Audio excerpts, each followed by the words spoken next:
Hi guys. Morning. Hello. Morning to Miss Ivan. Miss Hello. Sorry. Tongue twister. Tongue twister. When you're nervous, right? The tongue will like. Better lah. Yeah, you know. Hi everyone. So for our city, our name of our city is Blue Sapphire. As you can see, it's a flood resilient city, and our motto of our city is water and grass. Yes, one.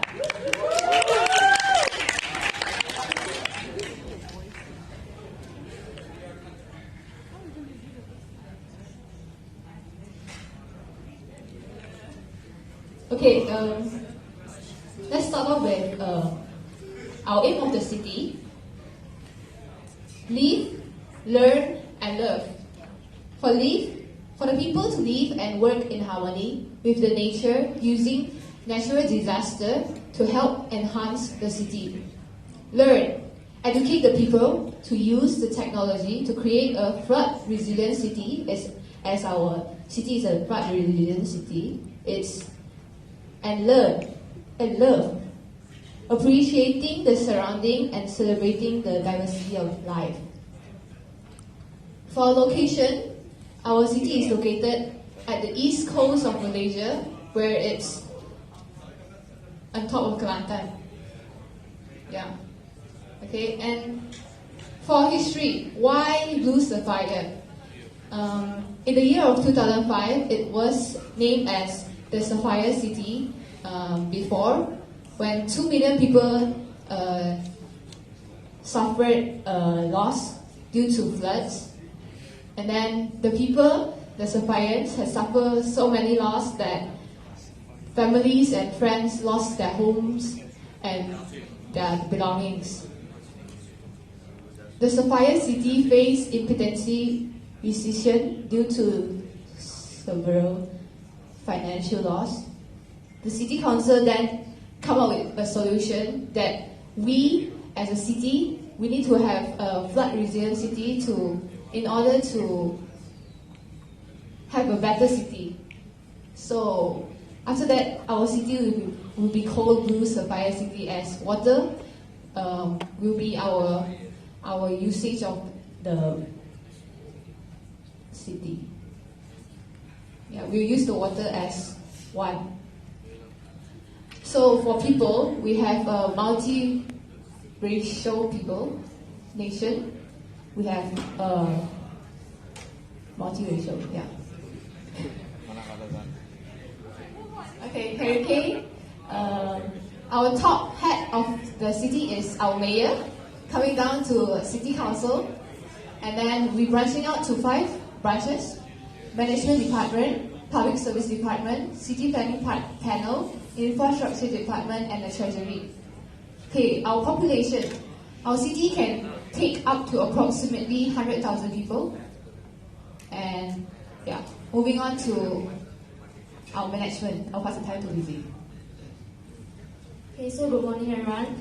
For the visual, spatial, and landmark, our city is in this shape and the road is like that because all the landmark will be focused in this part, so that it will not be any tall building in the middle then block the view of the city.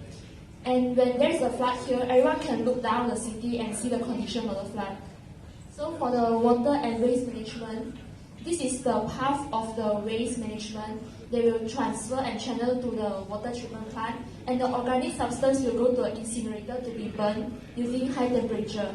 Why we place the water treatment plant here and the incinerator here is because this area is has less risk to suffer from flood, so that even though there is a flood, the management will not be affected. So for the vehicles path flow, we are using magnet transportation. It's using magnet so that it's low maintenance. During the flood, it still can function. And we have 2 magnet trains, and we're also using magnet urban transports. It's a car and pedestrian bicycle. And you can see that our city the slope is quite slopey, so that we use magnet to overcome the gravity. And for the energy management, we have solar energy and wave energy. For the solar energy, we have 44 solar panels and 9 wave converters that at the coastal area.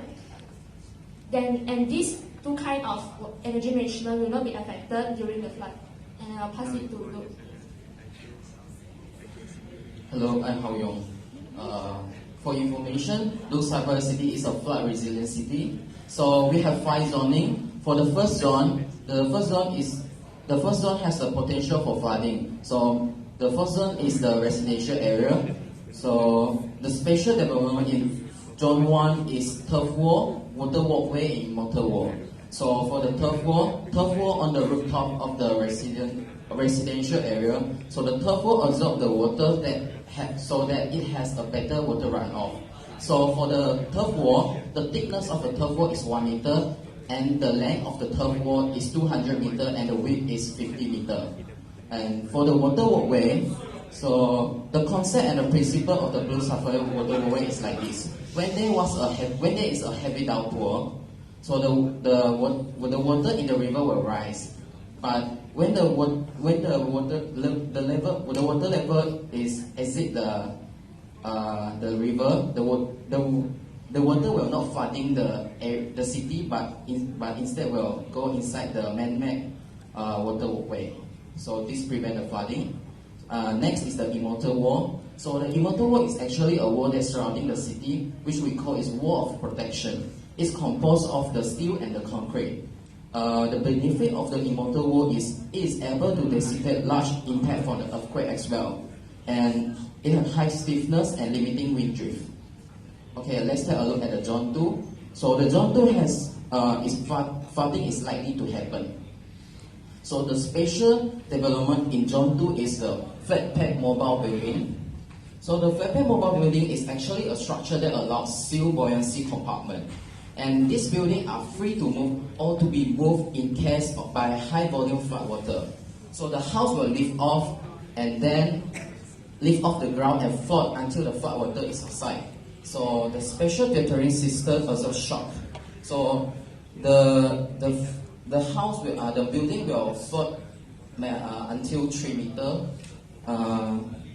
And then, for your information, we are a flood resilient city, so we also have the sanctuary, and there are 5 sanctuaries in our city.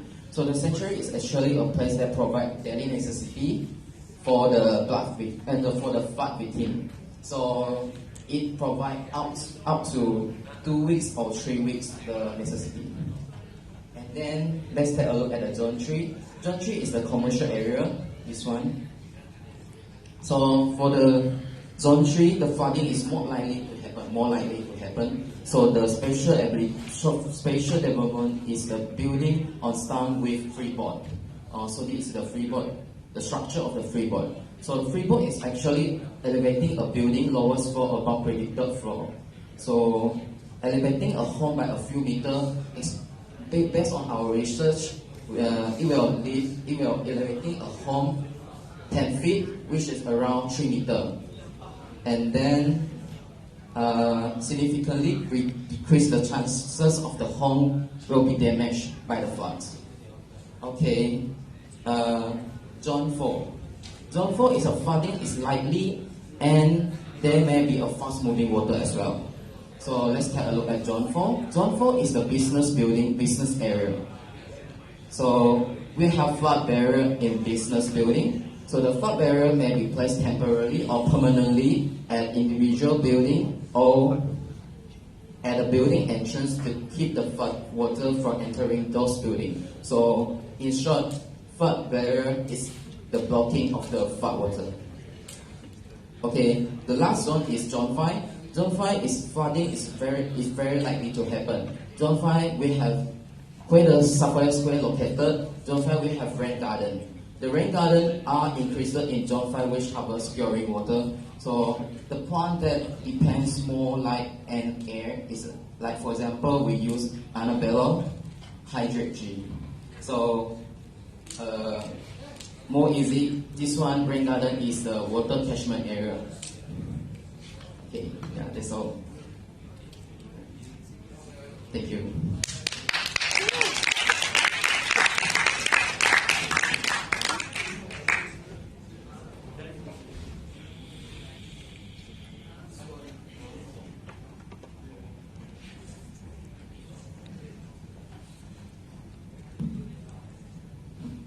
Okay, thank you very much. Oh, good. All right. Okay, I think can we get another round of applause for this group? I really hope I'm going to see a lot more of this kind of group because I think so far, I think this group has implemented both natural solution and also built solution, which is the purpose of this module. Okay, thank you very much.